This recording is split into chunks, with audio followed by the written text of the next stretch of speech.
couple is the nucleus of a family, as we all know. And if one partner is suffering, then the other partner is not working properly. So what we want to try to do is to get both partners back on the same wavelength they were on when they first met, when they first got married, when they first lived together, when they first had their child. We want their life to be like that, to be joint, to be together.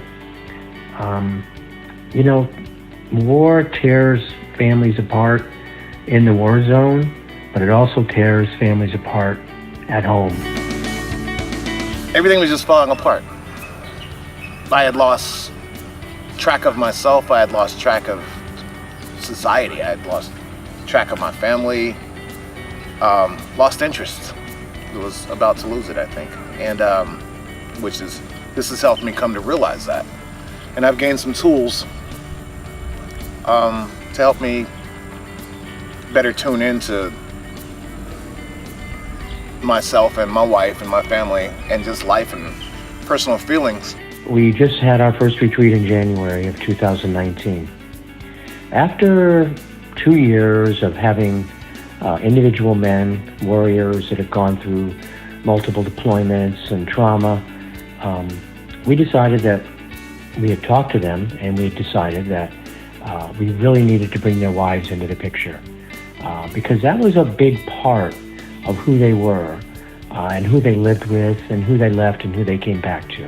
I was feeling a little depressed and down, and a couple battle buddies recommended the program that I look into it.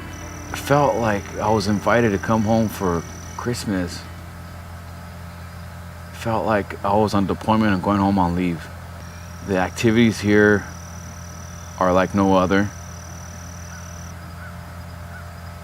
You get to reflect upon yourself and not feel like you're alone. There's a lot of organizations out there that promise they can do that.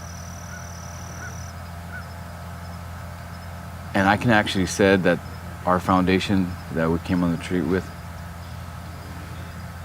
actually met that goal. Being here brings you back, back to where you're supposed to be, grounds you again. That's awesome. That's what I got, from being here. I mean, I loved it.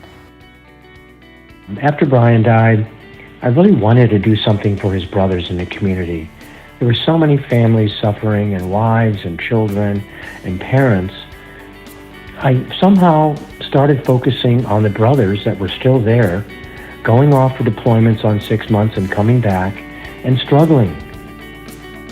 And so I said, okay, what can we do? And so we started looking at different therapies.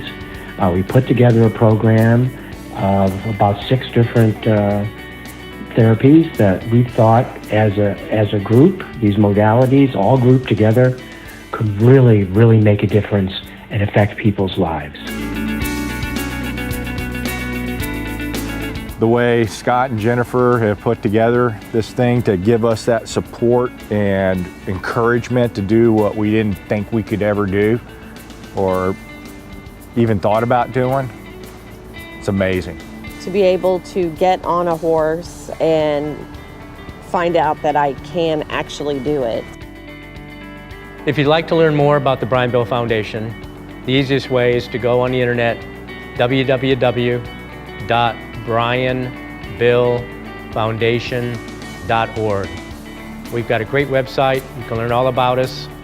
And while you're there, if you'd like to make a donation, please don't hesitate. We love the guys. So thank you so much for listening to me today and hearing our story. And together, we can heal the invisible wounds of war. Thank you.